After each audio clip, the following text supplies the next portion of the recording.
Shalom Bapak Ibu sekalian, kembali berjumpa dengan saya Pendeta Acong Supriyadi dalam program Respri Renungan Inspirasi. Hari ini saya akan berbicara tentang iman. Bagaimana kita sebagai anak-anak Tuhan harus memiliki iman yang bertumbuh atau iman yang kuat. Dan hari ini kita akan belajar di dalam 1 Timotius 4 ayat 7 sampai dengan 10. Di sini dikatakan tetapi jauhilah tahayul dan dongeng nenek-nenek tua. Latihlah dirimu beribadah. Latihan badani terbatas gunanya, tetapi ibadah itu berguna dalam segala hal, karena mengandung janji baik untuk hidup ini maupun untuk hidup yang akan datang. Perkataan ini benar dan patut diterima sepenuhnya. Itulah sebabnya kita berjerih payah dan berjuang, karena kita menaruh pengharapan kita kepada Allah yang hidup, Juru Selamat semua manusia, terutama mereka yang percaya. Bapak Ibu sekalian, kita akan belajar bagaimana iman kita bisa bertumbuh. Dalam film Karate Kid, ya, ada seorang anak yang bernama Daniel. Dia meminta pada Mr. Miyagi untuk mengajari karate. Dan Mr. Miyagi setuju, tapi dengan satu syarat, yaitu Daniel harus patuh total pada semua instruksinya dan tidak boleh mempertanyakan metodenya. Daniel dengan semangat, dia pagi-pagi mau berlatih karate kepada Mr. Miyagi. Tapi dia kaget, ternyata dia hanya disuruh mengecat pagar dari rumah Mr. Miyagi dengan gerakan tertentu. Dan kemudian dia datang lagi, dan dia selanjutnya Daniel disuruh mencuci dak atau lantai dari kayu Mr. Miyagi dengan gerakan tertentu beberapa hari lamanya. Dan kemudian Daniel heran, saya ini mau berlatih karate, kok bukan diajarin jurus-jurus tertentu, bukan diajarin bagaimana cara menangkis, bagaimana cara kuda-kuda yang baik, tetapi kenapa kok saya hanya disuruh ngecat dan membersihkan lantai.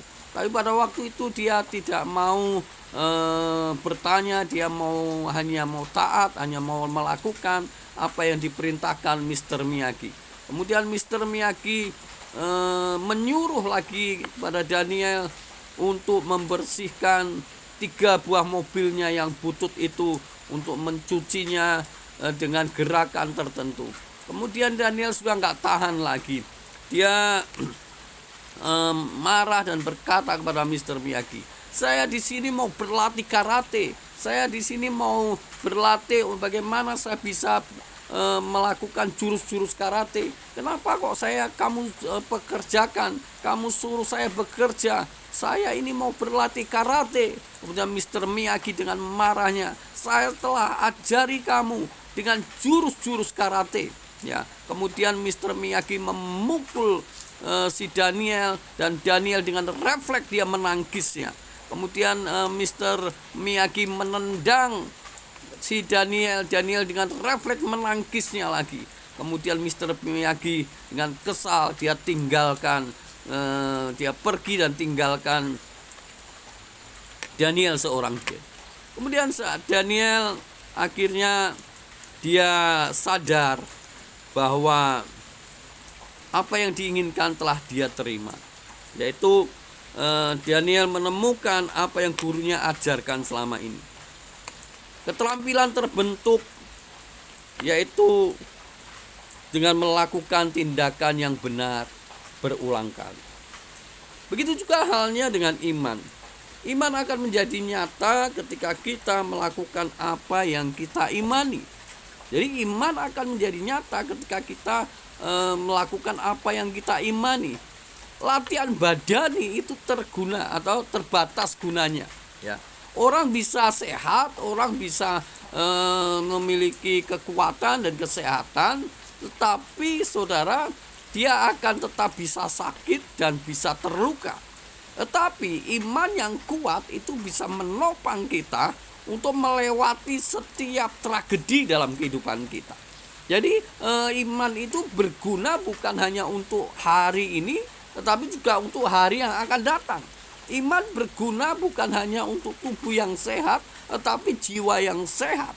Dan hari ini latihlah imanmu dengan melakukan firman Tuhan melalui hal-hal yang kecil dalam kehidupan kita.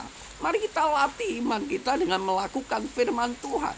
Ya mungkin dengan memberi ya orang-orang yang berkekurangan di sekitar kita.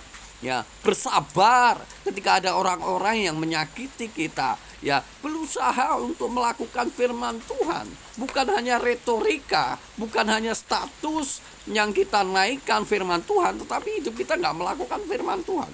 Mari kita lakukan firman Tuhan dalam hal-hal yang kecil. Ya, kita lakukan hal-hal yang kecil. Misalnya kita berdoa, kita beribadah, kita melakukan hal-hal yang bersifat rohani. Itu adalah latihan rohani, sehingga kekuatan kita, iman kita akan terbentuk dengan melakukan firman Tuhan. Untuk itu saudara, melalui renungan kita pagi hari ini, biarlah kita sadar bahwa kita harus melakukan firman Tuhan, bentuk dari refleksi iman yang sesungguhnya, hingga iman kita bisa bertumbuh dengan begitu rupa. Puji Tuhan, biarlah firman Tuhan ini memberkati setiap kita. Puji Tuhan, Tuhan Yesus memberkati.